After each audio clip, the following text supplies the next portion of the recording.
Welcome, guys, to another week. What, 3? This is 3, Potter? Week 3.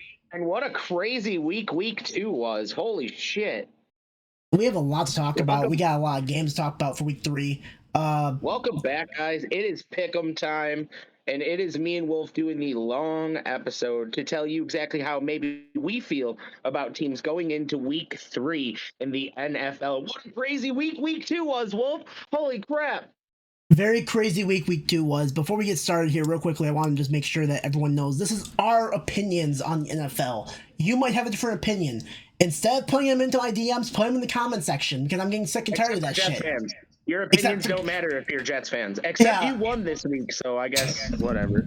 By the way, apparently we can't talk about the Jets this week because they won this last week. But we are still going to talk about the Jets. Don't worry about it. You ready to get going here? Let's start off the games with a simple game here. On Thursday Night Football, we got the Pittsburgh Steelers at the Cleveland Browns. This is the first time Cleveland's going to be facing Pittsburgh without Pittsburgh having Ben Roethlisberger. This is a divisional game, and it's the first time that Cleveland's going to face Pittsburgh without Baker Mayfield. So that's a huge game, a division rivalry to start out Thursday Night Football. Amazon presents, it's Amazon Prime. If they can actually get their feed right, from what I've been hearing, that the feeds from Amazon have sucked for Thursday Night Football. Yeah, last week was really bad. But that's not what we're here to talk about. We're here to talk about the football teams involved. And Cleveland coming off a weird loss to the Jets, losing by 1 point. Joe Flacco really turning it on, throwing for 3 touchdowns against Cleveland. I think the Browns, what have you done? Why did you give up halfway through that game? One time, I'm pretty sure, I was up kind of screwing around, smoking weed, doing what I do, watching my football. And, I fell asleep for, 20 minutes, and Cleveland was up, 30-15, and then all of a sudden, it's, 24-30. And I'm like, holy shit. And then Joe Flacco threw that last touchdown, and I was just like, wow. So, and I'm going to talk more about that. And, yes, Jets fans, I am going to praise your team this week. I'm not just going to talk shit. I am still going to tell you where I feel you need improvement, just like I'm here to tell the Browns fans. Man, what a crazy week in football. And it's hard for Cleveland Browns fans right now because you really, really are wanting Deshaun Watson to come back onto the field right now because it feels like your team's a little incomplete. If we're going to talk about the Browns, let's just first get out of the way. You guys had 2-minute warning happen. You were up by 2 touchdowns. You missed the extra point on the Nick Chubb touchdown as well. An extra point would have made us go to overtime, first of all. Yeah, what was that? I don't know. It's a rookie kicker, so maybe just rookie kicks. It happens. We'll give benefit of the doubt for the rookie. Yes, okay. Rookie kicks happen. They miss field goals. You let in the Jets score a touchdown within 2 minutes. You didn't play back coverage at all for deep coverage ball. You stacked the box instead when they're going deep, and they burnt you down the field. And not for nothing, you guys let Joe Flacco play exactly the way Joe Flacco should be playing, even as a backup quarterback. You let Joe Flacco carve you up. Why? And if that's not bad enough, that pass is okay, whatever, that's fine. That doesn't matter. You're still up by a touchdown, you're up by 6. You gotta get the extra point, or you gotta get the onside kick. You can't just let them get the onside kick. I watched this game, Potter. Only one person from the Browns went for the onside kick and it bounced off his helmet. Of course it was. So I'm going to flip my script over to the Pittsburgh Steelers and talk a little bit about them. J.J. Watt's still questionable for this game. But let's talk about Mitch Trubisky. T.J. Watt, sorry. Just making sure. Let's talk about Mitch Trubisky for a second. Mitch Trubisky, what are you doing? Mitchell Trubisky, what are you doing? Why do you look like a scared rookie out there sometimes? Making those plays that you make, you just seem like you're thinking about it for far too long instead of executing a play. I heard I was watching the Pittsburgh Steelers game, and you could hear the fans boo and chanting for Kenny Pickett. How long is it going to be before Mike Tomlin becomes frustrated with the way that Mitchell Trubisky's playing, and it's not been good? So, real quickly, since I searched it up, TJ is actually on the injured reserve. He will not be back until week 5, I believe. Oh, they put him on IR. That must have been yesterday. Yep. September 15th, actually, they put him on IR. Oh, wow. So, TJ Watt will not be playing in this game against the Browns. Javaris Clowney is also out for the Browns as well, so that also that is was another hurt. thing that I was going to bring up. He's out too, and that's huge. Like, the Browns are already suffering enough. But to get back to this Mitchell Trubisky thing, I wanted to say one thing. I don't really consider it to be Mitchell's fault, really, in this problematic Steelers offense, because I don't think their actual offensive coordinator knows what the hell he's doing.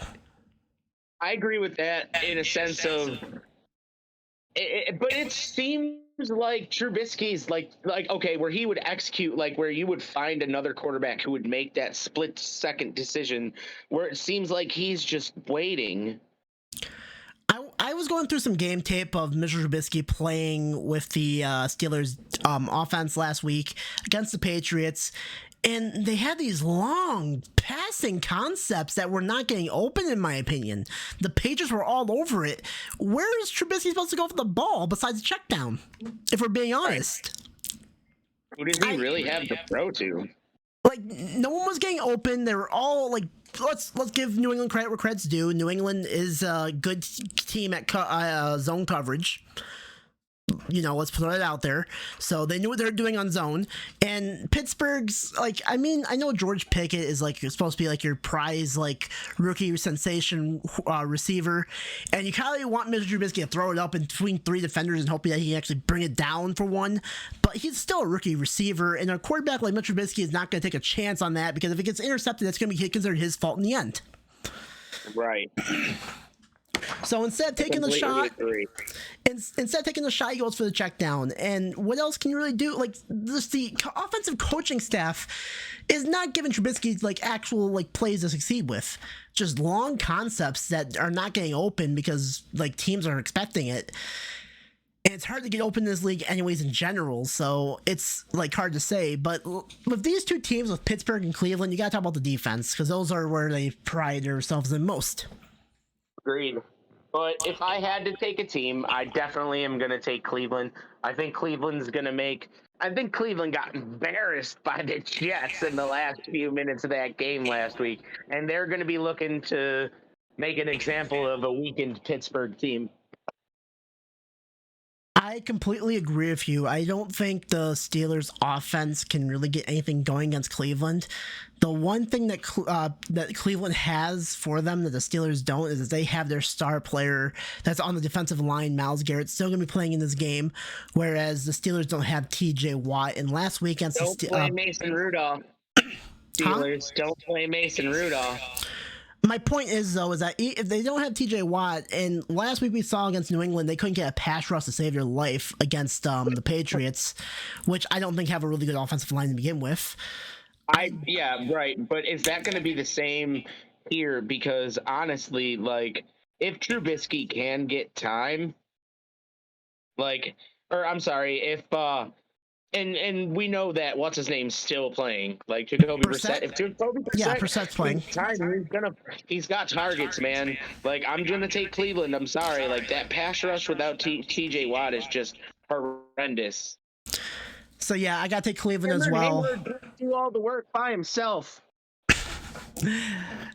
So yeah, I gotta take Cleveland as well. I think Potter's completely right in the situation that they have targets. They have Amari Cooper, Nick and Kareem Hunt. Nick Chubb and Kareem Hunt is still like the best running back duo in the NFL. Hold on. Can you say that one more time so everyone can hear you? I think Potter's completely right in this situation. Potter is completely right in the situation that he's just talking about. Like, the Browns have the weapons. Wolf say that once in the whole year that we were doing fucking football picks before this. Thanks, Wolf. I actually really tried to do some research this week. But yeah, I don't think the Steelers actually have a chance in this game against the Browns. But it is a rivalry game. And if they do, honestly, it's going to come off the fact that Mitchell Trubisky has watched his mistakes, honestly, and it's going to be someone from the offense to pick it up besides Najee Harris. They can't just continue to hand the ball off to Najee Harris and hope for the best. By the way, reports came out that Matt Canada's not even allowing Trubisky to actually audible the offense. That could be a problem as well. When I read that, I was done with this team. I'm taking Browns over Steelers, just like Potter is. All right, next up, we got the Houston Texans going into Chicago to take on the Chicago Bears. Bears. Go on, Potter. Bears. Honestly, it's really hard to be upset with either one of these teams, how they've developed. And now, I don't mean, and hear me out, I'm saying with the way they've developed, like the way Justin Fields has developed, whether they've been winning or losing, this team seems more complete each and every week. I really like the Bears, how they're progressing.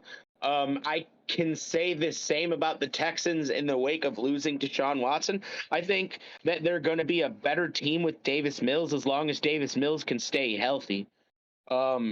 He's improving each and every week, and that is the strides you make as a younger quarterback taking the reins from a more experienced quarterback. You have trial and error. I think this is going to be a really good game where you see a couple of young kids trying to really take their teams and put something on the board for them. You want to take it away, Wolf, with some more?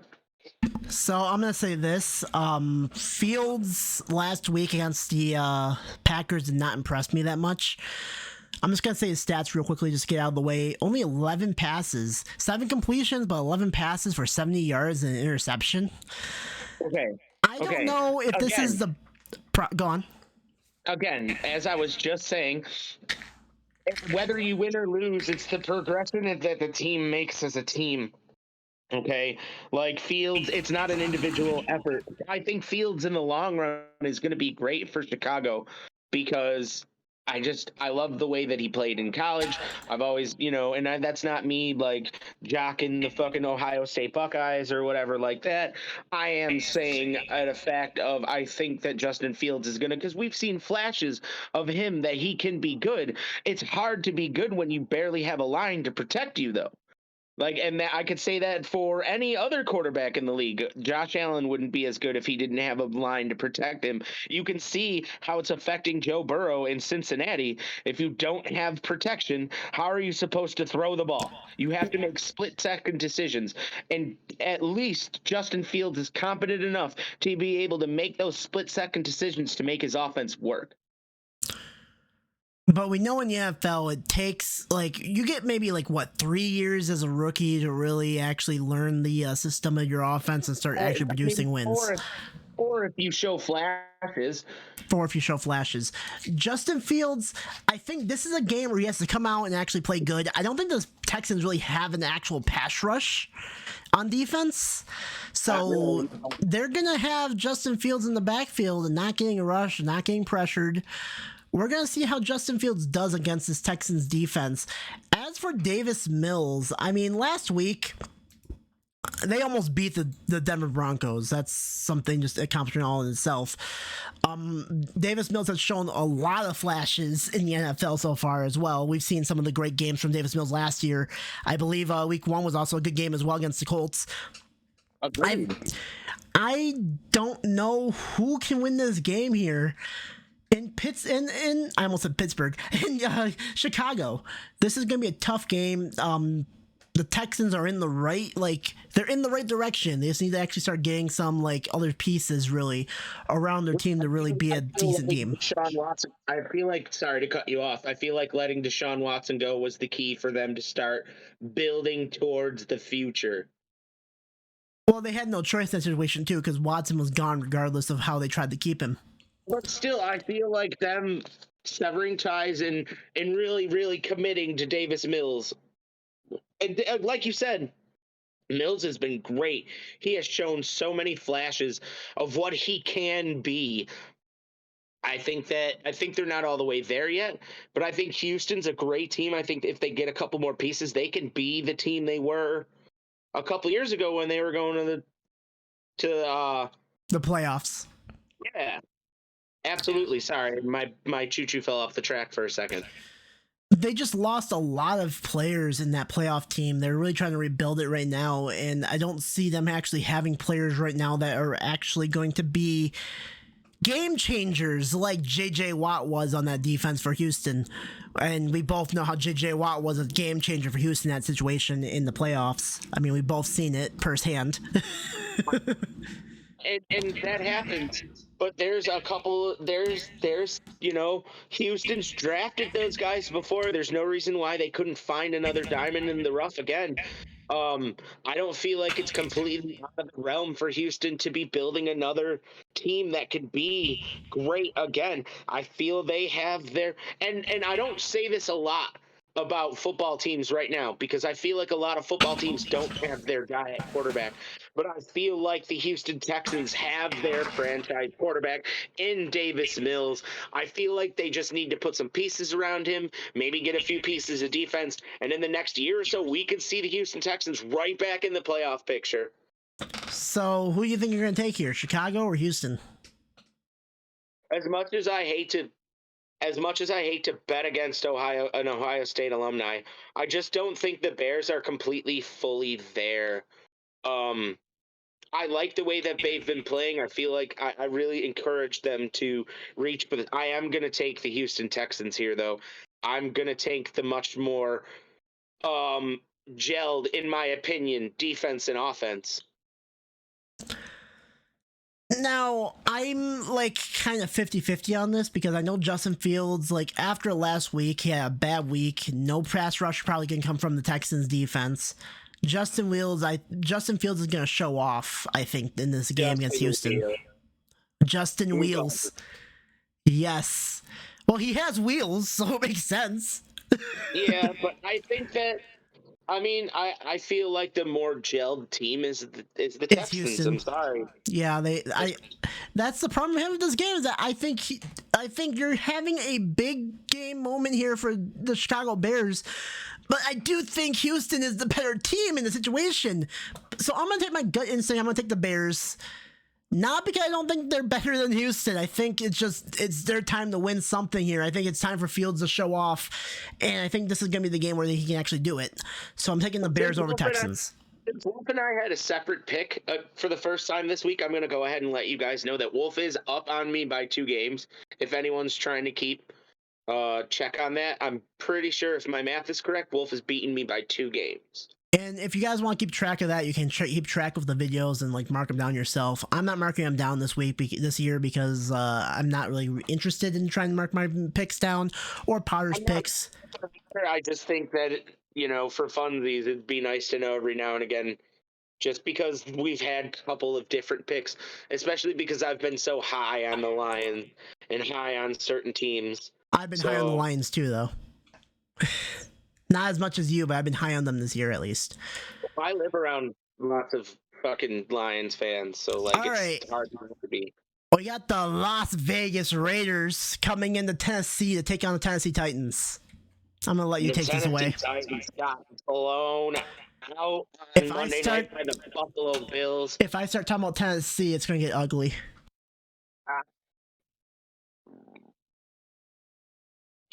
Okay, so I don't. It was hard to watch as a Tennessee fan. Like, I seen someone put online, like, I drove my kid 12 hours to watch this crap, blah, blah, blah, dumped a drink on me, and I got kicked out.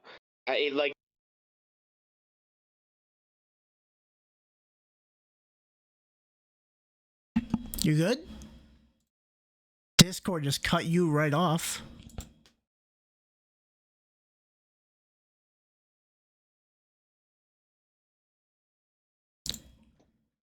Hello? There we go. You're back. There we go. Okay. So, funny story I was reading online about a Tennessee Titans fan, 2 of them specifically. So, one of them drove his kid 12 hours to watch the Monday night game in Buffalo. and he was so angry that his team was losing, he threw something and it accidentally hit a security guard, and they threw them out of Highmark Stadium in quarter 3. It was actually pretty funny to hear about that. And then another man threw a shoe, like ran inside of his house in the middle of the game and threw a shoe in the middle of a TV during his 12-year-old son's birthday party. His wife took his 12-year-old son and 8-year-old daughter and is staying at their mother's house for the week while he figures his shit out. He said the Tennessee Titans has ruined his marriage. Do you hear that, Tennessee Titans? You ruined a man's marriage. What are you doing with yourselves?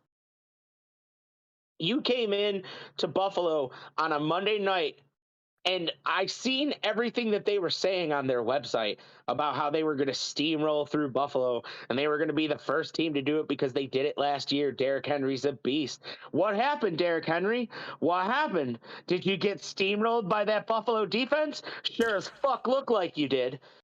I'll say this: Benford had a highlight play. The rookie Benford had a highlight play against Derrick Henry, stopping him in the backfield for a -2 yards. I'm just saying, like, Titans, Tennessee Titans. This is the one. And I do this every week to 2 teams at least. Grow up, fix your bull crap. Help yourselves. You know what? I'm actually not going to say this to Jets fans this week. Clap for yourselves, Jets fans. I'm sure you'll fuck it up this week. Do you want to go ahead and talk about the other team, Wolf? All right, so talk about Tennessee. I figured that's fair for you. All right, here's the thing. I'm going to say this one thing about Tennessee. Is it that they have a bad team, or are they taking on the best team in the NFL? That's the thing. I feel like they don't have a bad team. I just feel like they gave up. Like, look, they gave up in the third quarter. I can't agree on that. Dude. They got completely blown out, and they brought in Malik Willis because they knew they weren't coming back. Yeah, test out the rookie. Why not? Test out the rookie. Why not? And it was already a bad game just in general for Tennessee. The Raiders are coming off a comeback loss to the Arizona Cardinals. Almost said Falcons. I don't know why I almost said that. It's because I'm used to like comebacks happening and then the Falcons being the one that are in the receiving end of it. But Arizona Cardinals came back. They won in overtime against the Raiders. Derek Carr. I was super upset that the Raiders lost. I was super upset that the Raiders lost to the Cardinals. Oh man, Derek Carr. No interceptions this week. He had his 3 interceptions last week in week 1, but which is better for him. Which is better for him, just in general. Where the hell was Devontae Adams in this offense? 2 catches, 12 yards. Like, you're not getting your best player the ball now? Is that what's going on here in Oakland? Or in Oakland? Yeah, Oakland. We're calling him Oakland again because the Raider fan that's in my Discord hates it when I call them the Oakland Raiders. You guys are officially the Oakland Raiders, so you get an actual win this season. Congratulations. Congratulations. I agree with that statement. The Oakland Raiders take on the Tennessee Titans. What? I'm sorry. One more time. The Oakland Raiders take on the Tennessee Titans. Oh, so I don't know why I asked you to repeat that. I was starting to talk about Oakland, and he's gonna be so upset. He's gonna say something to me. It's really hard when you have and on paper you have such a high caliber offense. Why aren't you using your best player? Why? I don't understand. Like, are you scared to throw the ball to him because you know that teams are like double covering him? Like, I don't know what the hesitation is, but you two need to figure out something quick before Devontae Adams goes running back to Aaron Rodgers. This is a game that's hard for me to pick as well because 0-2 versus 0-2, both teams have looked like shit. Oakland has let in a comeback against the freaking Arizona Cardinals, and I'm not really too impressed with the Arizona Cardinals as well either. Right. Tennessee got completely blown out by Buffalo, so I can't really. I think Tennessee is the better team here. right now. And that's what I'm going to go ahead and say. And I'm just going to go ahead and say it. I'm going to pick before you, Wolf. And I'm going to pick the Tennessee Titans because I really think the Tennessee Titans are hurting after that almost blowout loss on Monday night. They need to come back. I know it's only a couple. I know that it's a short schedule for them this week, working a Monday game, then going right to a Sunday game. I get it. But honestly, boys, you can be the winners here ultimately and take out the Raiders because honestly, the Raiders aren't throwing the ball to Devontae Adams, and I don't understand why. And they have a mediocre defense, and it's just I like the Titans. I'm going to take the Titans. Taking Tennessee over the Raiders. Now, there's a problem here is that sometimes teams that are lose a bad game just start going downhill from there instead of going back up.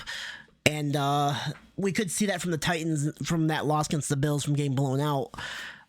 However, Tannehill should feel like his actual job's on the line now because of that blowout loss to Buffalo. Like, he's looking at Malik Willis like, oh god, that kid's actually gonna take my spot in the on the roster now. So he's gonna want to come out here in Tennessee, back at home, and play really well against the Raiders. Derek Carr needs to get a win here under his belt with Devontae Adams. If the Raiders don't win this game, Devontae Adams is 0-3 without Rodgers on his team. It's kind of making Devontae Adams look like a chump, really, going to Oakland. It really is. They're saying Oakland's actually the favorite to win here, and I think they're doing that because they are underestimating Tennessee a little bit because they think that because Tennessee got blown out by the Bills that it's like... And by the way, Tennessee, there's nothing wrong with getting blown out by the Bills. They're the best team in the NFL. I might say that as a Bills fan. I'll put my Bills hat on right here. I might be saying that as a Bills fan, but I really do believe that if you look at the statistics and everything else like that, I don't think Buffalo's actually too far gone from being the top team in the NFL right now. They're not. I'm going to take Tennessee as well. I need to see it from Oakland before I take them. And there's another team also that I was dissing last week as well that did not prove anything to me when they lost, and we'll be talking about them when we get to them. All right, Potter. Actually, it's a team right now. The Kansas City Chiefs at the Indianapolis Colts. Give me Kansas City. Let Potter talk. You want me to talk about Kansas City? Honestly, I don't want to. I want to talk about the Indianapolis fucking shit-ass Colts. That's what I want to talk about. What are you doing? This is the second team. Okay, now I'm going with this is the second team, by the way, I'm choosing to talk shit about and completely obliterate this week. What are you doing with your life, Matt Ryan? What is your problem? Why do you look like you're terrible? What happened to you? What was it, just a fluke for however many years you played in Atlanta? Well, that you just suck now? I don't understand if it's just your line or you don't have anybody to throw to or you're a fucking crybaby, but what the fuck's your problem? Be a fucking team leader and get your fucking team a win. Pull your fucking pants up and go out there this week and win the fucking game. You can go ahead now, Wolf. Obviously, with that, I'm picking the Colts to win. Did you not hear any of that?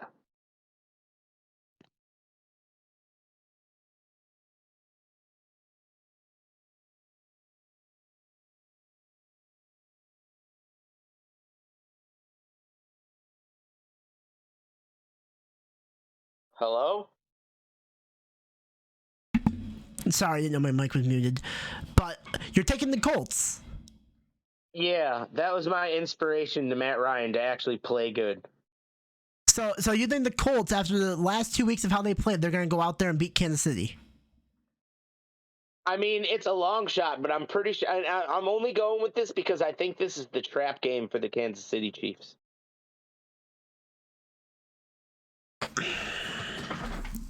Oh, this is hard. And honestly, the Colts can take advantage of it because last year the Chiefs were beaten so much. I really think the underdog Colts team that nobody feels can do it, that works hard.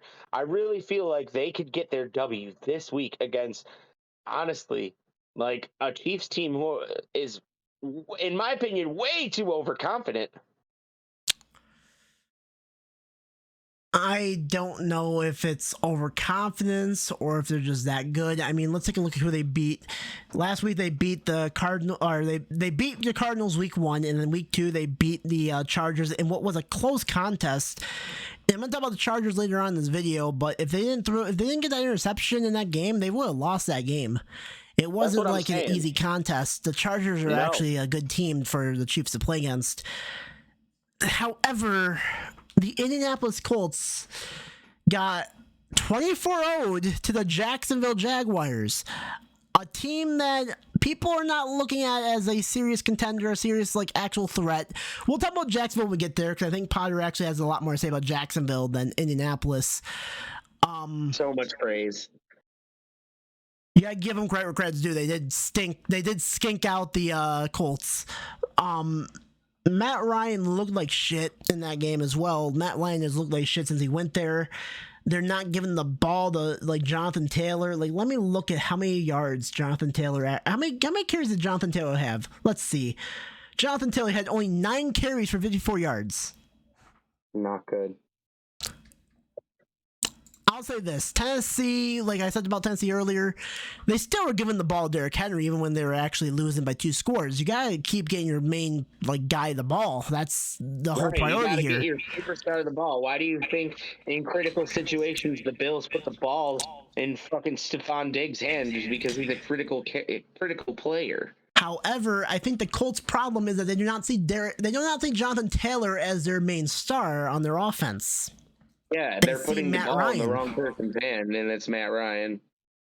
And I think that's what's been hurting him in these last 2 weeks. Agreed. Kansas City's just a powerhouse of a team. Like Potter just said, they could be into a trap game here against the Indianapolis Colts.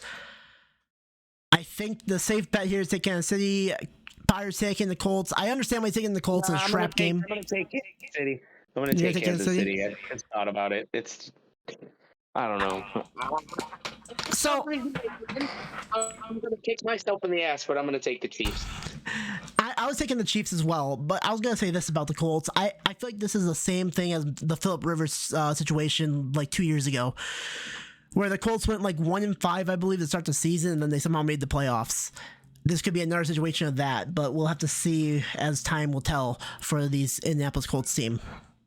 And how do you think this is Matt Ryan's last year? It could be Matt Ryan's last year in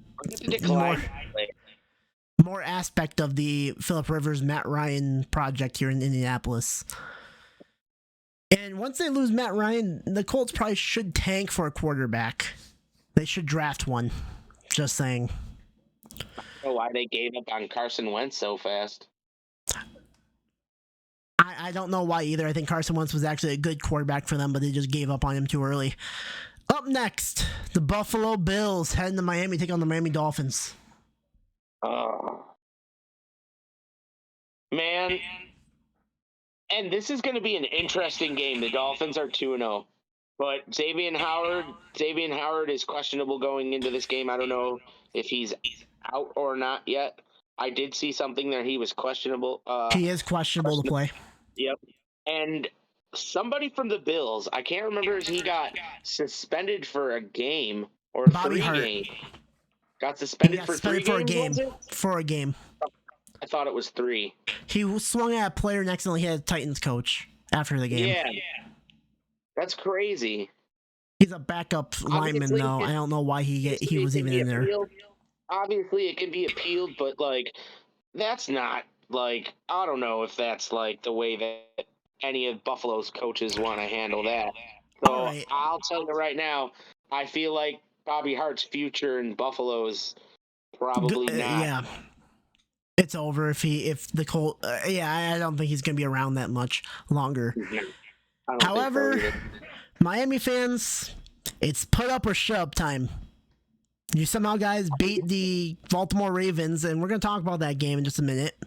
We'll give you your praise for that game, but this is not the Ravens. And you know what? I'll say the Tyreek Dolphins. You are lucky to have a player like Tyreek Hill, but I'll tell you right now, going up against Trey White, it's not going to be easy. You guys should really watch the tapes. They're not having Trey White on the field. Trey White can't be back till week 5. Oh yeah, that's right. They'll be taking on the 2 rookie corners. They'll be taking on either Elam or Benford. Oh man, I hope we don't get burned like crazy. And then you also have Porter and Micah Hyde, who are questionable to play for Buffalo as well.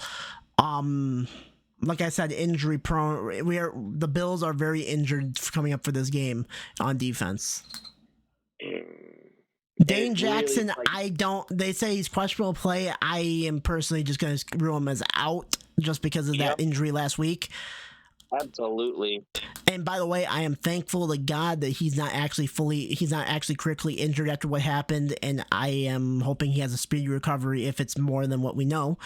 But so far, the reports say that he has no major neck injury and he'll be fine to go. So that's a relief right there. Him and his family, man. But I'm gonna let you talk about this game before I actually start probably going off. So Miami versus the Ravens. That was a really interesting game. And honestly, like watching Tua Tagovailoa get really comfortable with his offense, it's kind of scary. I feel like game 1 was a completely different fucking quarterback from this game. He looked much more comfortable throwing to Tyreek Hill, hitting Jalen Waddle. Like, he looked so comfortable. Like, it is really kind of that's the question which Tua Tagovailoa is going to show up play against Buffalo? Is it going to be the nervous underthrowing, possibly getting picked off? Or is he going to be as comfortable as he was playing against the Ravens? I'm going to say this, Potter. You watch that whole Ravens game. Let's take away the fourth quarter out of that equation when it was 35-14. Because he didn't start going off till the fourth quarter. Let's take away that fourth quarter in general. Through the first 3 quarters, Tyreek Hill looked nervous in the pocket. He didn't know where he was going with his reads. He was kind of trying to... Yes. Who did I say?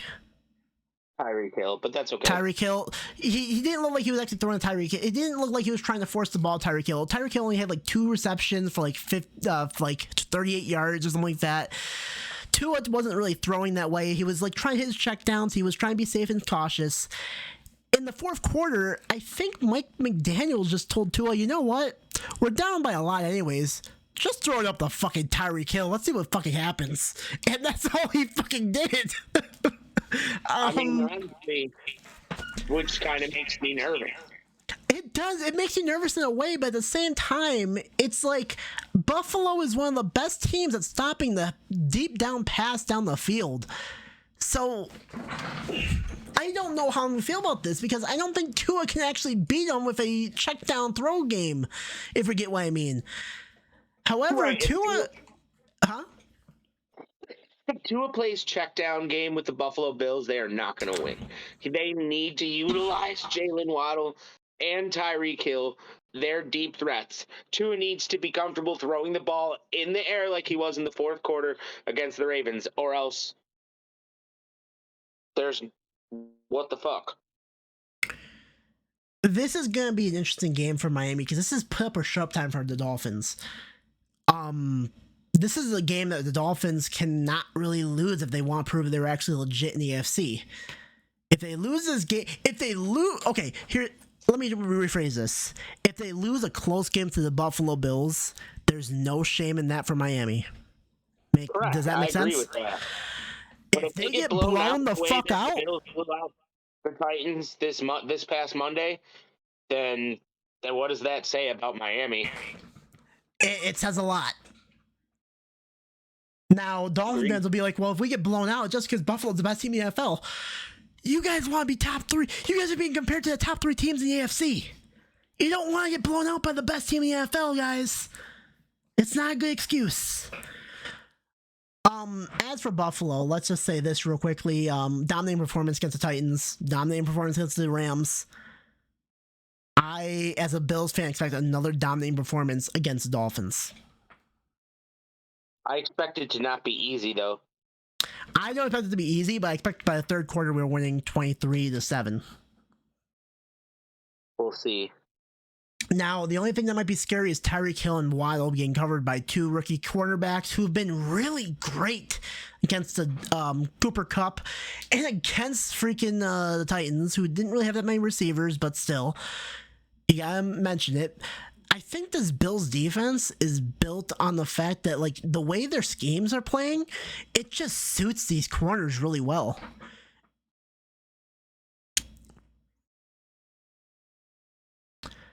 Who are you taking this game?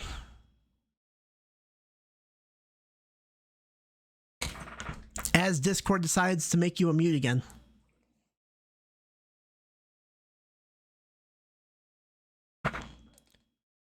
Well, Power fix it. Hello? How about now? Here you go. Yeah, Yep. I'm going to take the Bills.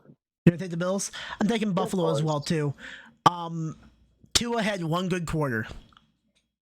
He's played 8 quarters. He had one good quarter, and I'll give him credit for his one good quarter. In fact, you get a clap from me, Dolphin fans. Tua wants more from me, want praise from me. You're gonna have to actually play out of your mind, huh? Whoopie-doo, yeah. One good quarter. Let's see how he does now that he's more comfortable with Tyreek Hill and Jalen Waddle. Maybe Tua just was comfortable because they were in a big lot and they were losing by a lot, and he was just like, all right, nothing to lose. I accidentally sent you a message that was supposed to go to my wife. Sorry. I unsent it, though. So if that's, we can go into our chat thread and see I unsent a message, that's why. Anyways, I'm taking Buffalo over Miami. As a Bills fan, I can't take Miami. But I'll give Tua his much due. Good game against the Ravens. Let's see what you can do against the Bills. If you guys actually stay around and even beat them, then we got a different discussion to talk about with Miami. All right, up next we got the Detroit Lions at the Minnesota Vikings.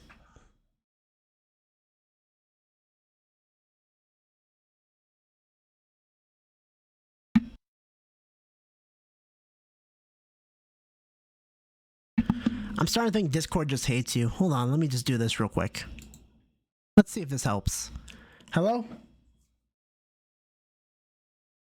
Hola? There you go. Alright, Lions and Vikings. Huh? Lions and Vikings. Saying, before it cut me off again, that the Lions are one of the few teams in the NFL that have scored 40 or more points in their first 2 games.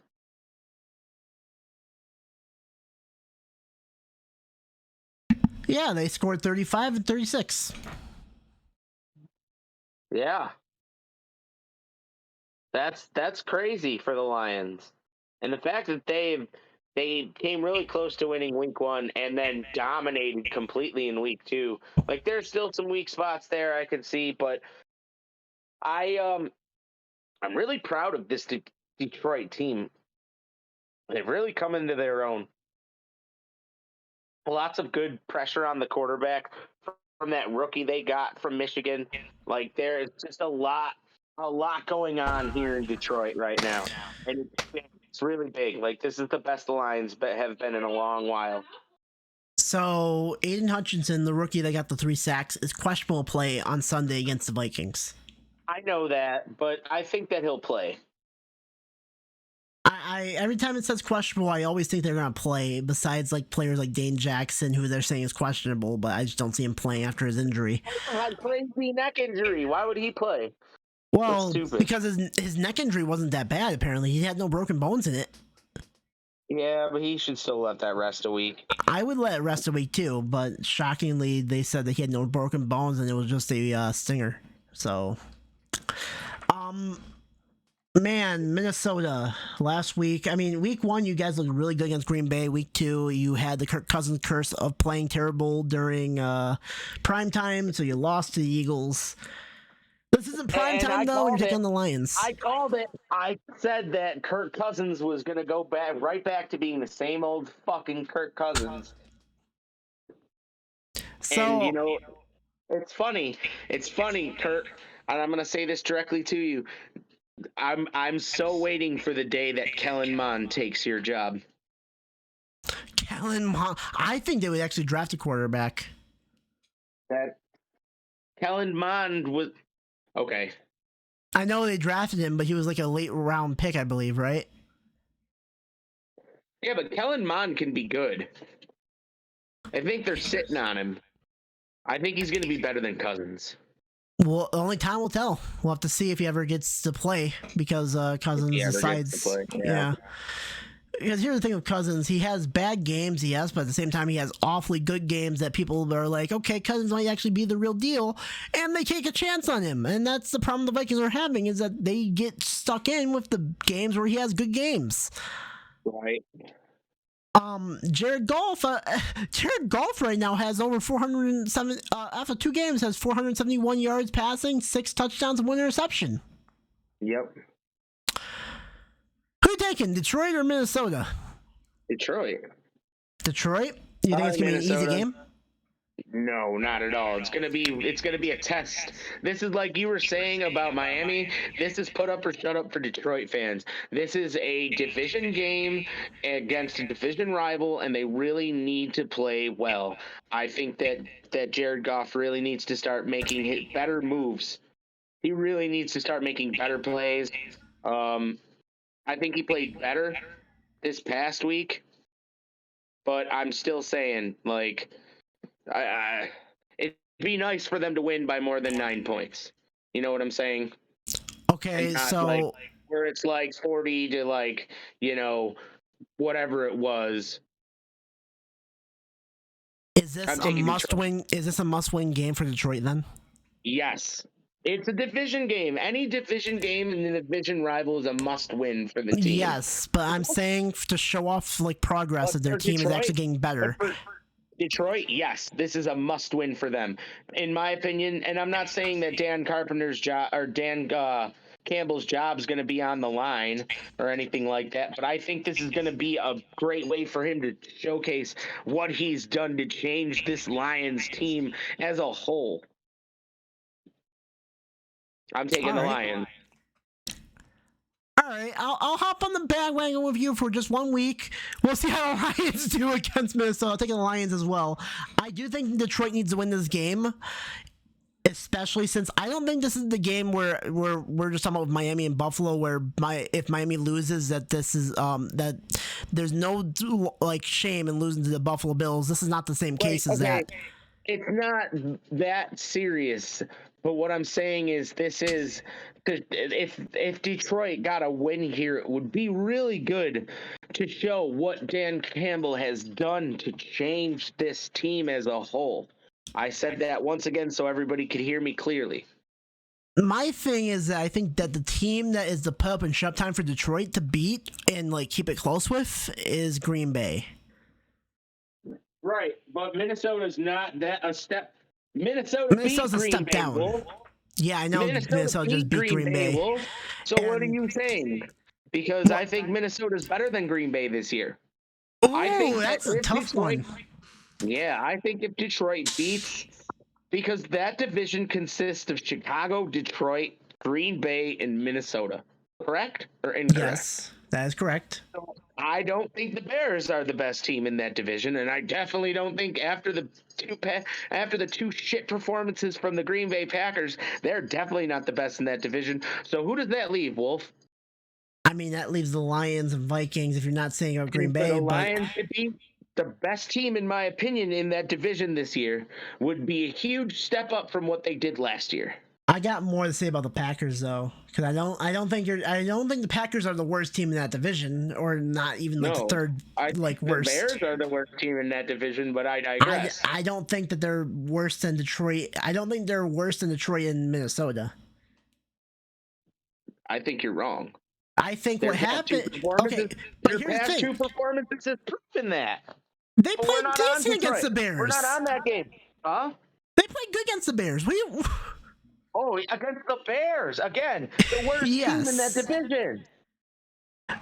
We're talking about Detroit and Minnesota. And I'm I taking think Detroit. that if Detroit, yes, I think that you should jump on that bandwagon because Dan Campbell has really changed the lifestyle around here. I think that a healthy DeAndre Swift, and I'm on Ross St. Brown. Those are two explosive players that Jared Goff has with this offense. And I think as mediocre as I believe that Jared Goff is, he could still make it happen with those two players. Okay, I got a question for you. Do you think the Detroit Lions right now in this state are a playoff team? If we were to go right now to the playoffs, yes. So you're saying that the Lions, like, they would actually be a team that make the playoffs as a wild card or as a division champ? Oh, that's tough to say. That's really tough to say. This next game, in my opinion, will determine that. I don't quite think that Detroit is. I think that Detroit can beat Minnesota. I think they can beat Minnesota too. Yes, which would make me believe that they can take the division. I don't really see a fault in that. I do believe that they're still only wild card worthy right now. I still need to see another stellar performance out of Detroit before I'm really, really, really sold on it. But here's the thing. My point is this is my point here. If you think Detroit can beat Minnesota, and you think that the Packers are not like an actual good team this year, there's only one team in that division that can actually win that division if the Lions are better than Minnesota, and that's the Lions. Right. I think that this game will determine if the Lions are, and again, I'm going to repeat this so everybody can hear me because apparently I don't feel like Wolf has been listening to a word I've said. You're trying to say that if Minnesota be the one to win the division, this game, that they would be worthy, in my opinion, to say that they can take the division this year. Correct. Yes, and you think that if they do not win this game, it's Minnesota's. I'm not necessarily saying that either because I feel like Green Bay has that room, that margin for error to improve. You know what I mean? I feel like they're in Green Bay. They can make those changes where Aaron Rodgers needs them. And again, Aaron Rodgers is Aaron Rodgers. I still feel like he can make something out of nothing. We're going to talk about more Green Bay. We're going to talk about more about Green Bay when we get to Green Bay. I promise you guys that. What I'm saying is I feel like the division this year, right now, if we were to go right now, the division would lead to this game. Okay. So we're both taking the Lions. We're both taking the Lions against the Vikings. Up next, we have the Ravens at the Patriots. The Ravens really, really stuck it out against a decent Miami Dolphins team, but I feel like the Patriots are terrible. I feel like the Patriots are terrible. They beat Pittsburgh last week, but they beat Pittsburgh last week. I don't know how much of an accomplishment that is without TJ Watt in the field. I think the Ravens' defense is better than Pittsburgh's defense in the weakened state. Now, don't quote me on saying that I think that they're a better defense all the time. No. Right now, in the weakened state, I feel like the Ravens are better, and they're going to pose a more challenge. My problem with the Ravens right now is that they just blew a freaking 28-point lead against the Dolphins. They should have won that freaking game. Like, let's not build shit aside. They should have won that game. They should have, but they didn't. Man, Lamar Jackson going into New England, take on the Patriots. This is a hard game. I don't know what type of defense you're going to see from the Patriots, if they're going to be like that unstoppable defense as they were last year, or if they're just going to be what we saw against Miami or against the Pittsburgh Steelers. They had a really good game actually against Pittsburgh for this defense. I'll give them credit for that. However, I'm still not like sold on Mac Jones. Mac Jones didn't really do anything for me. Lamar had a good game. You're a Bills fan, as he shouldn't. That's true. But in my opinion, I feel like this Patriots defense Patriots team as a whole is mediocre at best. And I know some people are going to cringe when I say mediocre at best, because what the fuck do I know about football, right? But you've seen the way they've played the last two games. Like, yes, they had a great game against Pittsburgh, but Pittsburgh's defense is super weakened right now. And again, Hayward can't do all the work by himself. All right. Also, Pittsburgh's offense is complete and utter trash. They don't deserve to be even called an Complete and utter offense. trash. So how the hell are they supposed to keep up with that? I mean, even a mediocre offense can beat that. You know what I'm saying? Like, I just don't think with the high motor of Baltimore. I'm gonna take Baltimore. I gotta take Baltimore as well. I don't think Baltimore really has a problem against New England. Now there is something that's kind of scaring me, and that is the AFC East effect, to where the Ravens decide to lose in the fourth quarter against teams, and then we see Mac Jones throw 6 touchdowns again, like Miami did last week. That's not going to happen again. I can guarantee you that. I don't think if it does happen, I don't know. I'm just gonna like, oh God. Freaking Ace is gonna want me to say that all the time. Huh? Well, if you should get that put on a shirt. Oh God. Oh God, exactly. You say that a lot. I do. Give me the Ravens over the Patriots. Patriots, prove it, I guess. This is a prove it game for you guys. Go out there and beat Baltimore. If you can beat Baltimore, then we'll take you more seriously. Oh no. Well, we got the Bengals at the Jets. Okay. So this might be the only time, I don't know, and I could be wrong, but this may be the only time you hear me say this year. Good game, Jets. You really stuck it out there. You really stuck in the game. You played well as a team, and when it came down to it, you trusted in Joe Flacco, the experienced quarterback, to win the game for you. You know what? Like Wolf did earlier for Miami fans. And honestly, you guys plugged till the end. There's nothing more that I respect than that. But that is where your story ends. And I'm sorry. Jets fans, this is where your story of winning ends. Because let's just face it, your team is still trash. Whether you want to admit it or not, Joe Flacco is old. They're not going to have a game like that against everybody. I'm sorry, Jets fans. It's not going to happen for you again. So Zach Wilson's still out, so it will be Joe Flacco throwing for the Jets. By the way, real quickly, since people have been saying it, since Jets Twitter thinks that this is their freaking breakout moment. You guys are not. Joe Flacco's not better than Josh Allen. He's definitely damn sure isn't better than Tua last week. Shut the fuck up. I agree. Shut the fuck up. Oh my God. I was starting to lose my mind listening to this shit about Joe Flacco being the best quarterback in the AFC East. What? I was in fights on Twitter about Joe Flacco being the best quarterback in the AFC East. Now, don't get me wrong. Joe Flacco's a great quarterback. He's experienced for sure, but he's not the best quarterback in the AFC East. Jet fans, I'll give you props. You somehow became a bandit and a thief in the night, and you stole a win over the Cleveland Browns, a sorry-ass franchise. But there is a thing that I'm going to talk about here real quickly that actually gives me... You guys actually could beat the Bengals if this goes to fruition. Cincinnati, Joe Burrow, no offensive line help. Burrow's getting his ass killed in the backfield. Jets don't have a bad defensive line. There's a possibility the Jets can get the Burrow in this game, especially with the way the offensive line has been playing this past few weeks. You got anything to say about the Bengals? Burrow gets hit a lot. Burrow gets hit a lot. That's this year? Pardon?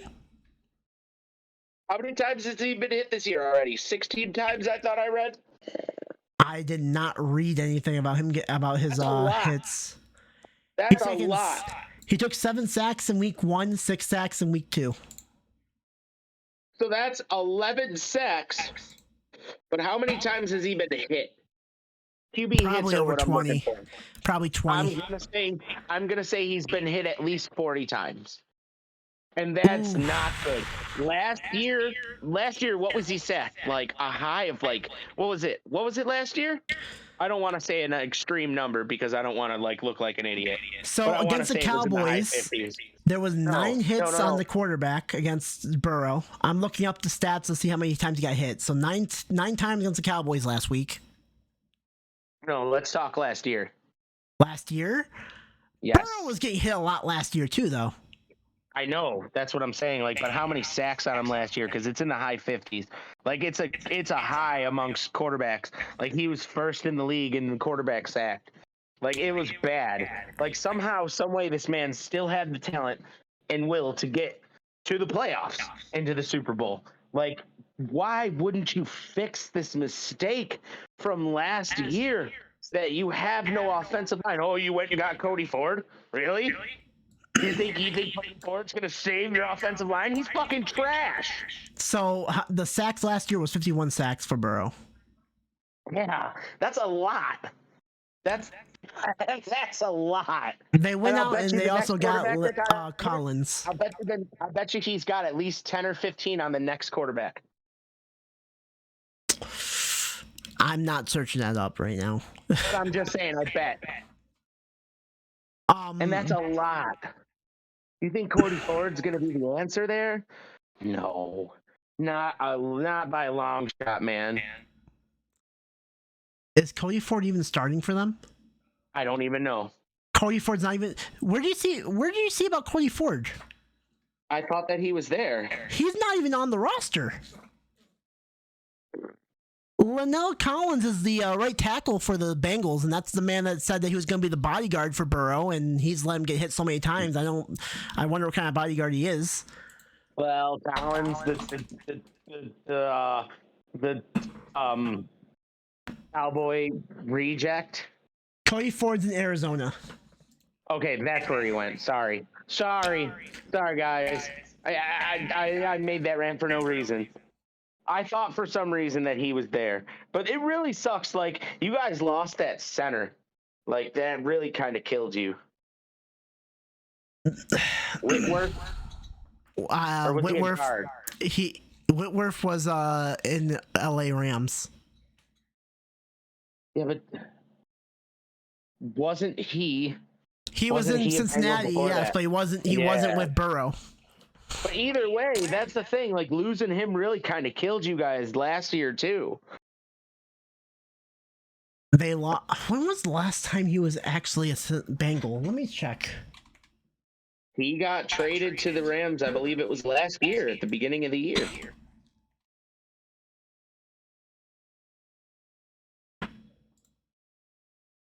Searching up right now. I've been wrong a lot tonight.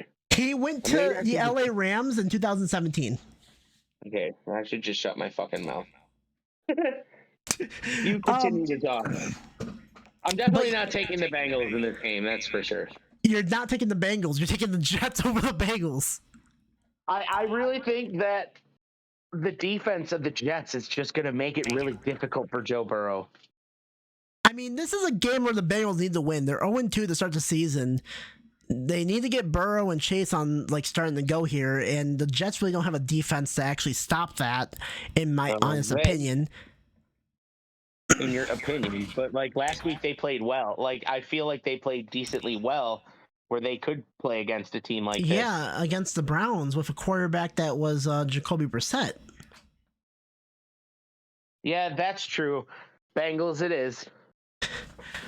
I was gonna take the Bengals as well. My only problem is if Burrow keeps getting hit and then he gets injured, that's a problem for the Bengals. And the Jets love injuring people. Yeah, they do. Oh, Jet fans are gonna be upset at me tonight, but that's fine. That is very fine. I'm taking the Bengals over the Jets. Do not injure Burrow, please. I don't want my if you're wishing to come true. But knowing Jets, that's gonna happen.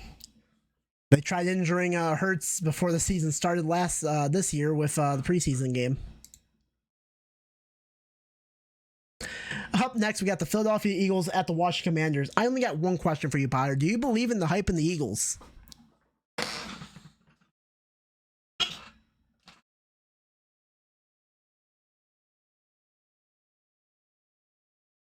Potter.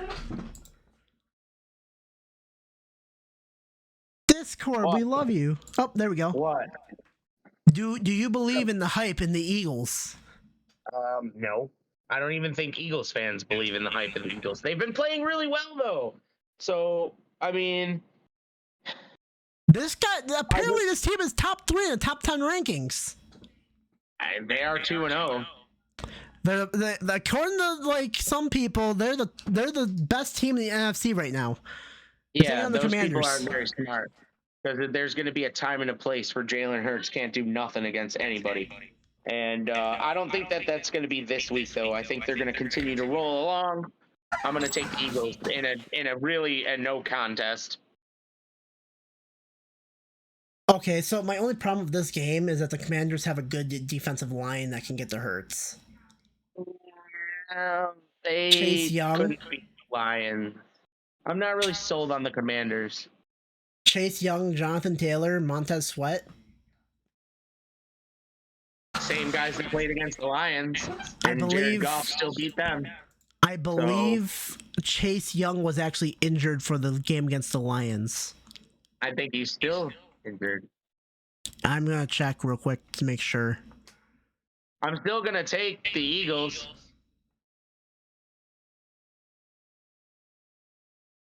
Why is there so many injuries this week, man? Because it's the NFL. It can't go away. The injury bug can't go away, ladies and gentlemen.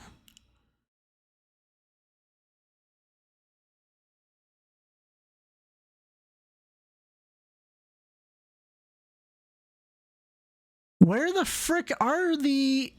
Holy shit, sorry about that. I just got some crazy non-football news. Is it personal news or outside news or what? No, it's still sports related news.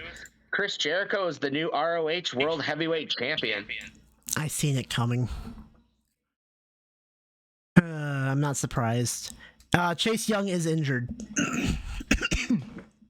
Yeah, I'm still taking the Eagles. I think the Eagles have played very well. I think Jalen Hurts is really coming into... Like, he looks so comfortable. Like, I'm not going to lie. Like, have you seen the last couple of touchdown strikes that he's thrown? Like, he looks really comfortable. Like, I'm not going to take anything away from the man. Like, he was thrust into this position, and it's been questionable about him, but I really think that he's been playing well. You see, the thing is, you said touchdown strikes. He only has 1 touchdown this season. I'm saying, like, okay, airstrikes. My bad. I'm just surprised because he's actually been playing a lot better than I thought he was. I thought he actually had more touchdowns than just 1. Well, he's mobile, too. Don't forget about that. That's true. Where's his mobility?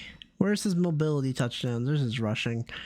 Yeah, he has 3 rushing touchdowns. Okay, there they are. I was gonna say, why is there only 1 touchdown for Jalen Hurts? I didn't think he only had 1. He only has 1 pass touchdown. He's actually moving the ball off his feet. Real quickly, Washington, Carson Wentz. I mean, he looked good. He's looking decent. I mean, what can you really say about Wentz? 7 touchdowns, 3 interceptions. Not like bad for Wentz. Curtis Samuel breaking out for Washington. Gibson's playing decent as well. They lost to the Lions. I don't think that's a bad loss, though, for them. They actually did try to come back and almost won that game as well. I think the Eagles are the better team, though, however, against Washington, and I do think the Eagles actually have more momentum on their side. So I'll take the Eagles to go 3-0 this year against the Washington Commanders. However, I do think this game can go either way because I do think both teams are actually so evenly matched, but I think the Eagles are a better team in paper, just in general. Plus, I think A.J. Brown has been a big change for this Eagles offense as well. A.J. Brown's made a huge difference for the Eagles receiving core. Do you agree with that, Potter? I do. All right, so we both took the Eagles. Up next, we have the New Orleans Saints at the Carolina Panthers. I'm sorry, one more time? Saints, Panthers. Ooh. This is really tough. So, Saints. Last game wasn't so great, was it? They kept it close with the Bucs until the fourth quarter. Until the fourth quarter, and then we seen the breakdown. And it wasn't. Also, don't forget, Jameis Winston was playing with 4 broken vertebrae in his back as well. Yeah, and how is he going to play with the same 4 vertebrae in his back this week, Wolf? I don't trust it at all. The turnover factory is back in New Orleans with Jameis Winston, it looks like, after throwing 3 interceptions against the Buccaneers. However, I don't think this is the turnover factory that we've seen in Tampa Bay. I think this is a turnover factory as a result of injuries and a new head coach for the Saints. However, there is one thing I'm going to mention. They're taking on the Carolina Panthers, who are 0-2, and Baker has not looked that good. And he really hasn't. You lost to Cleveland. Yeah, the loss to Cleveland, he just doesn't look good. I don't think he's going to be a factor here. And you also lost to the Giants as well. It's hard to say if this game, because these are 2 teams that I do not trust both teams right now. I do not trust Winston with his injuries. I believe they're going to lose Marshawn Lattimore because of suspension, because of that little fight with Mike Evans. But they're making freaking Jameis Winston play with the 4 vertebrae broken in hise back. I mean, I'm surprised you're even making him play with that. Apparently, his contract. Like it's the Saints. I'm not surprised. They're gonna lose him. That's one fell swoop way to lose your pretty much only option at quarterback. I don't know what the Saints are doing, but with a new regime in tow, I believe they're trying to lose actual Winston to go draft a quarterback as well. That could be the answer. And they have Andy Dalton on the bench. That's not terrible. I mean, I would play Dalton. Let him rest, man. Why would you want to get him hurt? Apparently, it's all because of money issues. If he actually refuses to play, they do not get to pay him. They don't have to pay him. So that sounds like Winston's problem. Yep. He has. I mean, here's the thing though: if he doesn't play and Winston doesn't want to play, if he's injured and whatnot, and he doesn't want to play, you should still get his money because he did get signed. It's just the Saints are kind of like, well, if you don't play, you don't actually get your money. I think the Saints are trying to make it where Winston actually quits on them. That's why I think they're doing this. Yeah, that's on some ridiculousness that they're doing that to him. So this is such a toss-up. They should let him rest. This game is such a toss-up. Where's my coin? That's going to be a factor, and that's why I'm not going to pick the Saints, unfortunately. I think it's just too risky. I think Winston's going to get really hurt. Dalton might come in, but I don't think he'll play well. Well, they have Alvin Kamara, which might be the actual turning point for the Saints, because they can just hand the ball off and just run screenplays and whatnot with Kamara and not let Winston have the ball that much. That could be a thing, but how long is that going to work until that guard starts getting blown up? It's not going to work that well, but it will work against a team like the Carolina Panthers. But football changes every week, Wolf. You know that. Yep. I'm flipping the coin because I don't know who to pick in this game. Tails, I'm taking Carolina. Yeah. I'm legit flipping a coin just to figure out which team to pick. And this game is legit a coin toss in general because it can go either way. It depends on who plays well and who doesn't. You're taking Carolina as well? No, I'm going to take the Saints. You're going to take the Saints? Yeah. I'm not confident in this pick at all. I'm not confident in Baker Mayfield. I'm not confident in Baker. I'm not confident in Winston playing well, especially with the turnover machine. It looked like the turnover factory was actually in full effect against Tampa Bay. McCaffrey, I expect him to get hurt sooner or later as well. This game is just who's going to be the worst team in the division. Is it going to be the Saints or Panthers? Who else is in that division, actually? Oh, Atlanta's in there, too. All right, Atlanta's so not very good. yeah, it's that division's just Tampa Bay, and who else? Who cares? All right, so up next we have the Jacksonville Jaguars at the Los Angeles Chargers. Jacksonville. I'm so proud of the way you've turned it around. I mean, yet you beat a mediocre team, in my opinion, like the Colts. But I feel like you can continue to rise off that. I think Trevor Lawrence showed a flash of what he could be in the next year or two. Would you agree with that? Yeah, I think this is what you would see from Trevor Lawrence if he didn't have Urban Meyer as the head coach last year. Right. And I'm happy with what I see. And for the Chargers, Justin Herbert took a big hit against the Chiefs last week. He's questionable Really playing in this game. I was really worried. That was a pretty heavy hit. But even so, the Chargers are such a great team.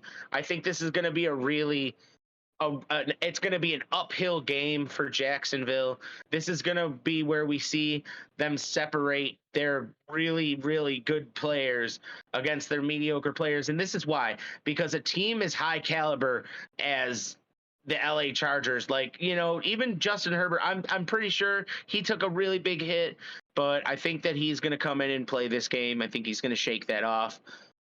He's really good. And again, I'll say this like I have been saying with him, he's been getting good, better and better each week. I still feel like if it wasn't for that pick, that LA would have beat the Chiefs last week. It's just I'm sorry, I gotta pick the Chargers. I think the Chargers are the easy, safest bet here against the Jaguars. Trevor Lawrence showed off last week, but that's the first time we've seen him actually play well since his college days. We need to see more. I mean, again, Trevor Lawrence playing against someone like Khalil Mack, it's going to be hard to get away from a really tough pass rusher in Khalil Mack. These quarterbacks like Trevor Lawrence is still learning. They're not like Tom Brady that's in their prime that knows what they're doing. Well, Tom Brady's out of his prime, but you get my point. Like Tom Brady, Aaron Rodgers, Mahomes, these guys are better than average quarterbacks, which right. Trevor Lawrence is looking to be as. He still has time to learn. He still has to learn what to do in the offense, what to do against certain stuff in defense, because defenses will change up on you once you start actually adjusting to them. Right. And then once they can't figure out how to stop you, that's when it starts becoming where it's like, oh shit, this quarterback's actually really good. He's an elite level quarterback. We need to do stuff that's actually out of ordinary to actually beat him. And 9 times out of 10, doesn't work for defenses. Right. Especially in this league. 9 times out of 10, that doesn't work. We've seen it with Josh Allen. We've seen it with Patrick Mahomes. We've seen it with Tom Brady. We've seen it with Peyton Manning. Each and every quarterback, they just get they adapt to this stuff, and they get so used to seeing stuff that people throw at them. So Trevor Lawrence isn't quite there yet to be an elite quarterback. He needs to still learn. This is his second season in the league. Give him some time. Let's see what he can do against the Los Angeles Chargers, because this defense will be a good test for him to see if he's actually learning or if the house is being thrown at him. Right. I think that Trevor Lawrence is getting better. I'm not he's way better than he was last year. And it's scary. If he can play like that every game, man, he can progress. His progression almost looks the same as Josh Allen's did when he first started playing. You know what I'm saying? A mediocre first year, had a lot of help from a lot of players around him. I think that team can evolve into something great. I just don't think this year is going to be the year. But we're seeing flashes of it, as we should. We're seeing flashes of it. We're seeing a lot of flashes of it, but we'll see how they do against the Chargers. Up next, we have the Los Angeles Rams at the Arizona Cardinals. Oh, LA. Did they come out and play this past week or what? They almost lost a 23 game against the Atlanta Falcons. Yeah, but they came back and won. And Jalen Ramsey picking it off in the end zone, that was a nice pickoff. I'm not gonna lie, he didn't show up against Buffalo, but he sure did show up against the Falcons. I disagree. I think he did show up against Buffalo. Just Buffalo's actually a really good team. Well, yeah, I mean, I agree with that statement as well. I do. But what I'm Like- saying is, Go on. go ahead. My whole thing about the Rams right now is that they have been looking sloppy since they started the season. They're not looking like they're all fully there yet. But the win against Atlanta finally got them the first win of the season. And this is what you expect from teams like the Rams that are living off of a basically a Super Bowl win. They're like in disbelief, and now they're trying to get back in the swing of things, really. Right. Arizona came back against Oakland, but I mean, it wasn't a pretty win for them, to say the least. Not at all. Not at all. Not pretty at all. I will say this though: someone said about Kyler Murray looking like a toddler who, like, when he scrambles around the pocket, he looks like a child, like running from his parents. Yeah, I heard that too. And now I can't unsee it whenever I watch that play.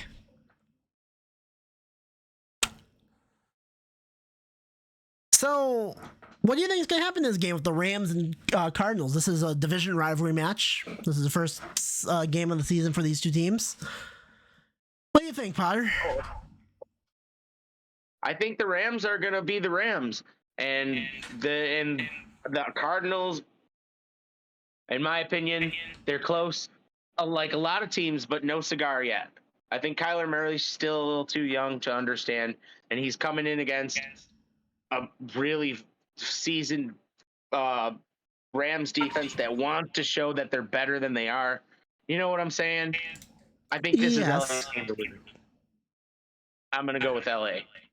So I have a question for you. When is it like too far for a quarterback that's actually drafted? Like, how long until they actually have to prove themselves to be an elite quarterback, or a quarterback that's not like mature, is finally matured as a quarterback? In my opinion, when that quarterback can calm himself in situations where it's critical, a lot of overtime wins, a lot of But how many years does it take? Honestly, it could take, and it's not based on years, in my opinion. It's based on the way you play.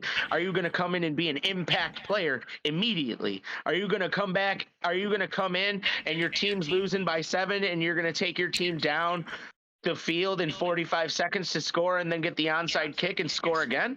Are you that type of player? That's what it means to me, in my opinion. It doesn't necessarily mean you have to be it takes years or any sort of time to become an elite quarterback. It bases on how you impact your team. So Kyler Murray was drafted in 2019. I was just wondering that because it's getting close to where the contract negotiations are going to start coming up for Kyler Murray. I don't think Kyler Murray's quite there to be an elite quarterback yet. I don't think that he's made the strides. Did they pay him?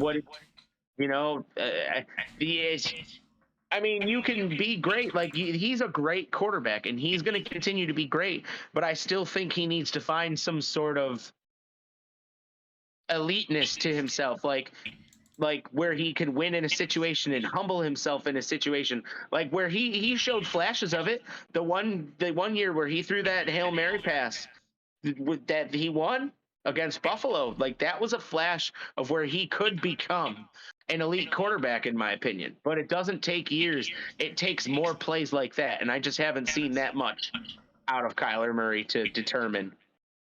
Okay, they did re-sign him for a 5-year deal, so he's in contract until 2019. You mean 2029?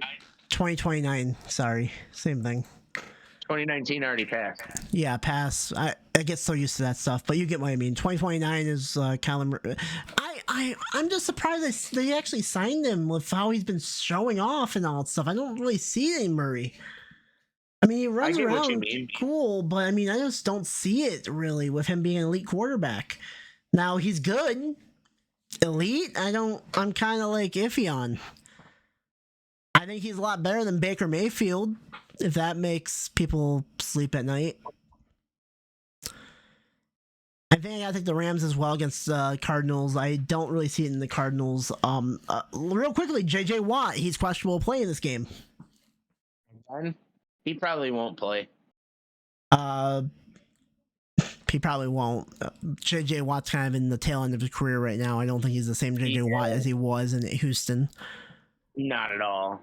and it's sad to see. But when he does play, he's definitely an impact player on that team for sure. I think they play a lot better with J.J. Watt there. All right, up next, we got the clusterfuck game of the week. The Atlanta Falcons going against the Seattle Seahawks. Yeah, you can go ahead and talk about this game first. Oh man, what do I have to say? Okay, first of all, Geno Smith's ride after beating the Denver Broncos completely got stopped by the Niners last week. Falcons almost made the comeback against the Rams, but lost 31-27. They almost broke the 28-3 curse because they almost came back from that against the Rams, but close but no cigar. Both teams just young teams out here. This is kind of a... I don't want to say it's like a must-win game for both teams because I don't think this is the case for these teams. This is just kind of a matchup that's going to be just like, it's there.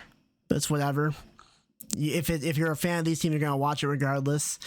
If you're looking for a game to watch and you see this game on TV, you're like, okay, whatever. I'd rather watch, like, I believe the Packers and Buccaneers play in the same time period as this game.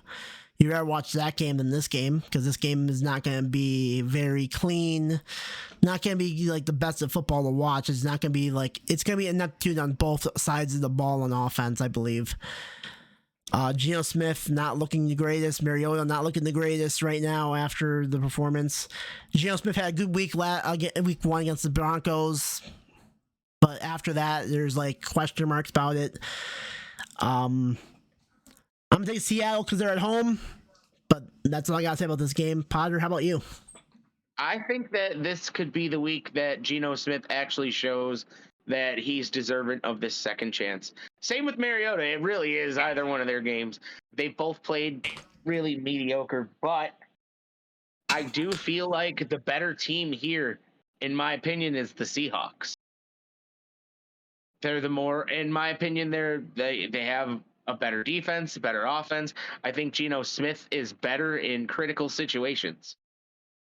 And again, it comes down to that critical situation thing.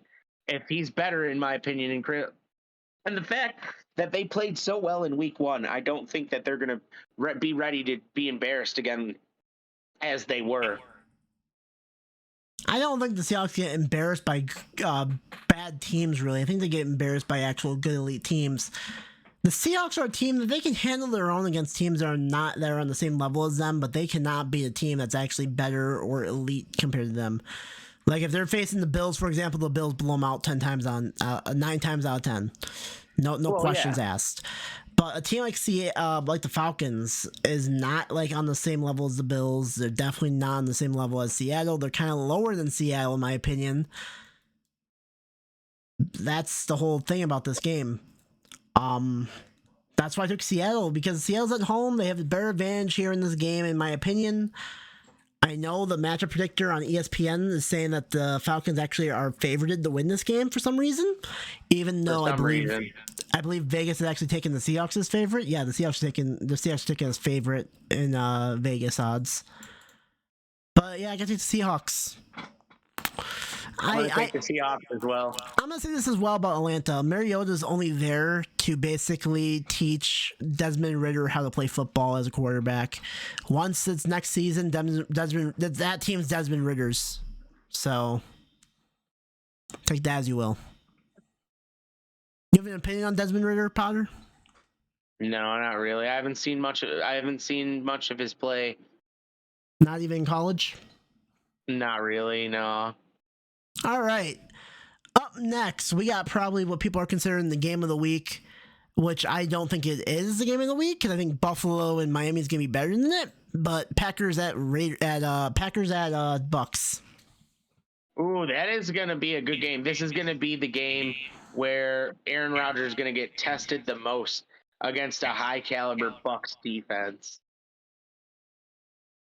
By the way, I've been using the excuse for both these teams for the last 2 weeks that it's like they're starting to get, like, Tom Brady and Rodgers need to get adjusted to the NFL again, and that's how they always do. They start off slow, and then they start getting hot later in the season. It's week 3. They're both warmed up. It's, they got their bad games out of the way. Tampa got theirs out of the way week 2. Rodgers got his out of the way in week 1. Right. So I just think this is going to be a game which quarterback is more in tune with his team. Obviously, Brady has the better team. He has more, definitely more targets than Aaron Rodgers does. And here's the thing for Aaron Rodgers.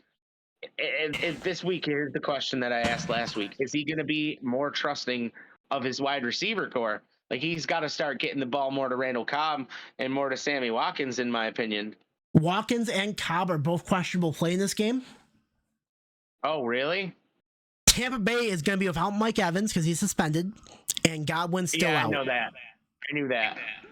Godwin and so the receiving cores are low as is for Tampa Bay. That's true. And so it kind of looks almost the same, like the same. I mean, honestly, I'm still gonna have to go with the Bucs because of their defense. I'm looking to see about the Packers receiving core real quick on the injury reserved. I wanted to actually make sure that is Godwin still playing? Oh no, Godwin's actually upgraded to questionable for this game. Oh, nice. So he actually has a chance of playing. I thought he was on the injured reserve, actually. That's interesting. Also, Julio Jones is questionable play as well for the Tampa Bay Buccaneers, and I forgot they even had Julio Jones. Packers, though. Where's the Packers?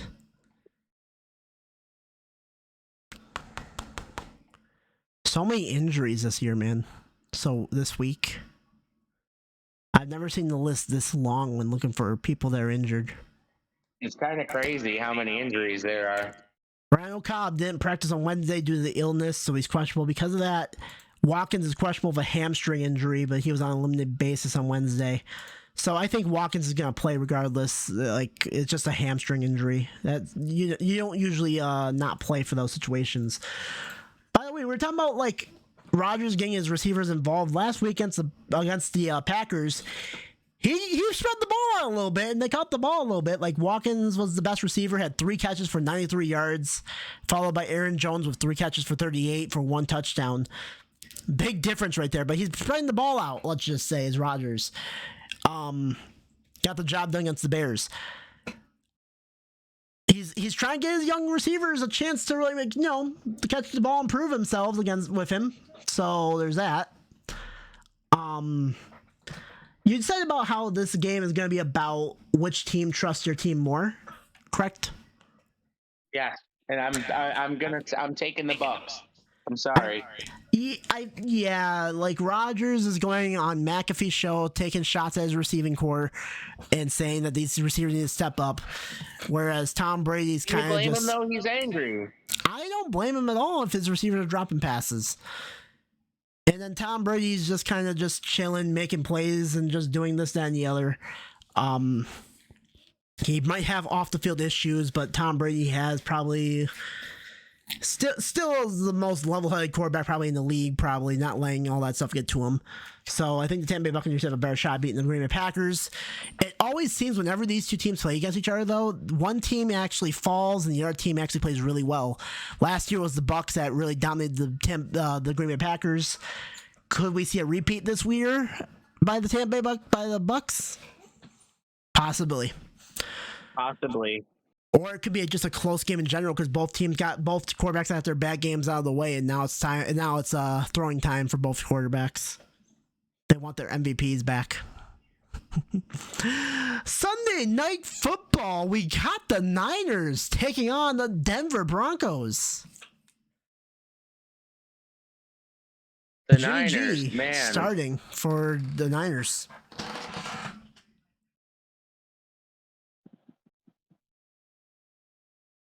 Tyler? Well, I'm sorry. You were talking? Oh, sorry. I got I lost my choo-choo. Sorry. You're fine. So, how do you feel about Jimmy G back in as a starting quarterback? Jimmy G. You know, in my opinion, Jimmy G's the luckiest guy in the world that Trey Lance got hurt, because it was really looking like he was not going to be a 49er for too much longer.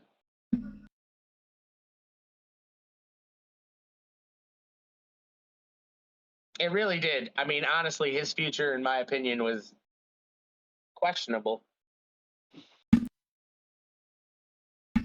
Next season, his future is so questionable.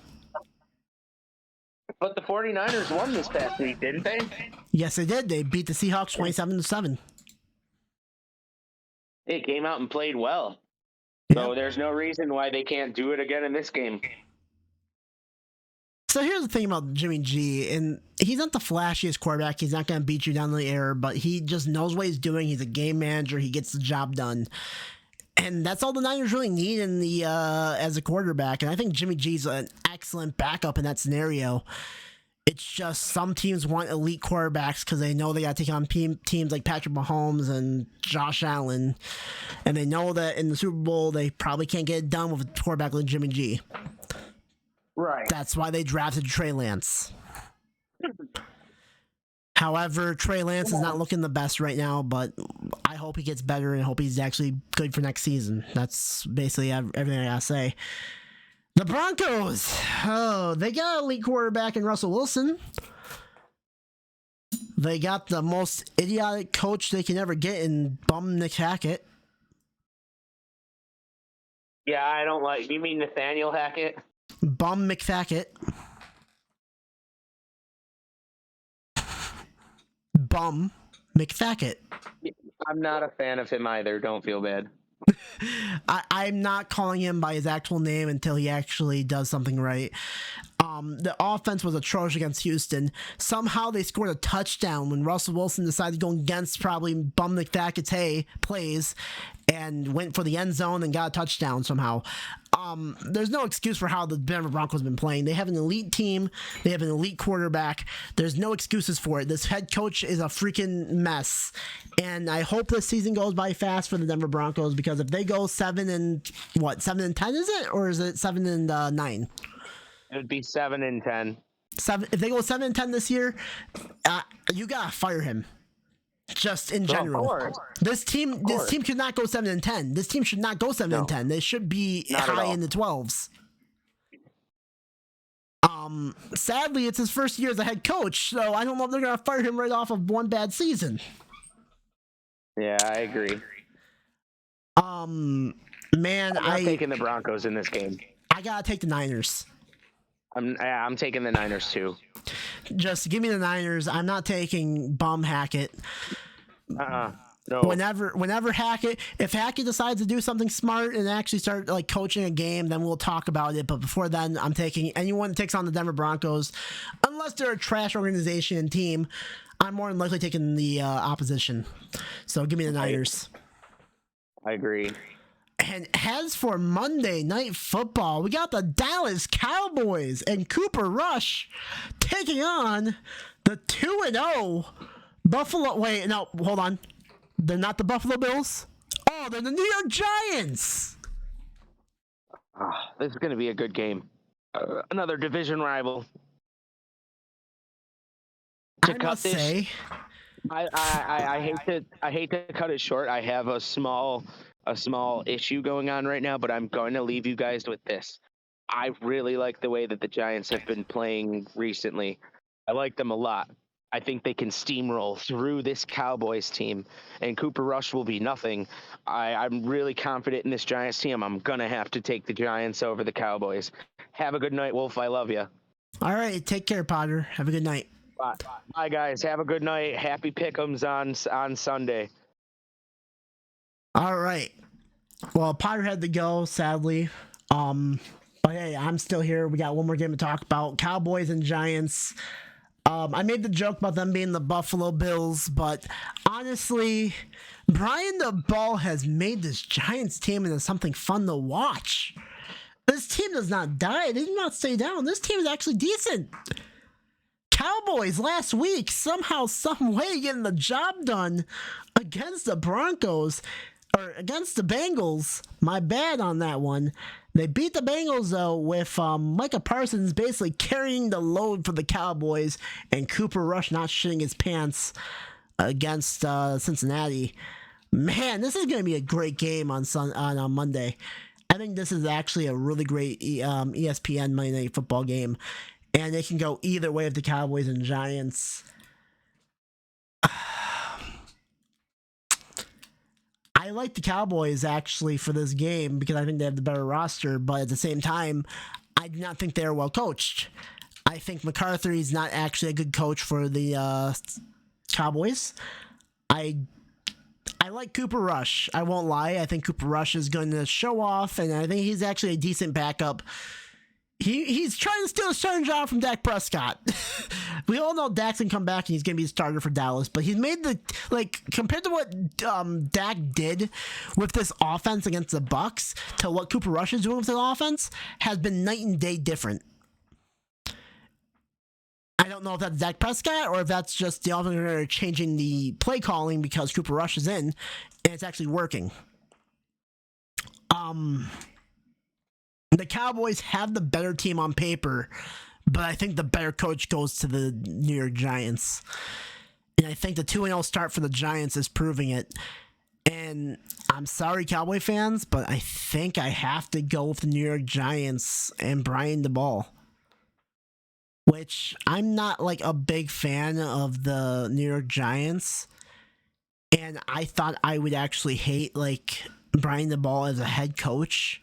I thought he'd be a lot better as a offensive-minded coordinator in the sense that he just is better as the person that's calling the plays for the offensive job. But, I mean, they're even doing it on defense. It's a newfound spark in New York is the Giants, and I think it's just a lot better in New York right now compared to the Cowboys. It's just a lot better, and you can see it by the way the Giants are playing. They're playing with a lot more conviction and heart. And they have a lot more confidence in themselves, too. I mean, they did beat shitty teams like the Panthers and the Titans. People are thinking the Titans are shitty now because how they lost to the Bills as well. But, man, the Giants are actually favorited for once against the Cowboys in their life. And, they've earned it. They've earned all the praise they're getting. And I think they're actually a really good team this year. I don't think they have they don't have the talent yet around that team to actually make a playoff run or a playoff push. I don't think they're going to win the division. I think it's still once Dak Prescott's back, I think it's the Cowboys division to lose. Cooper Rush made the offense look really good. Actually, not Cowboys. I'm mistaking. I think it's the Eagles division to lose. The Eagles have played really well. I can't deny them of that. They've been playing freaking lights out, and the injury to Dak Prescott hurts them a lot more. It should be Eagles and Cowboys fighting for that division, but Giants, give them 2 years, and they might be an actual problem for the NFC East. Especially if the ball gets some good draft picks and they get a quarterback that's not Daniel Jones, or maybe if they turn Daniel Jones into an actual quarterback that can actually be competent with the ball. Yeah, I mean, you can just tell these players play for Brian DeBall, unlike how they did last year for Joe Judge. So yeah, give me the Giants over the Cowboys. And that is going to do it for my Week 3 picks. You've seen Potter's picks. You've heard what Potter had to say. Potter had to go early because something came up, but we are still here. And this has been a great video, guys. Hopefully you all enjoyed it. Our small recap of the Week 3 picks will be coming out on Saturday, whenever that might be. Hopefully everyone gets their picks in by that time. And yeah, I think that is it for me, guys. I'll talk to you all later. I'm out. Peace.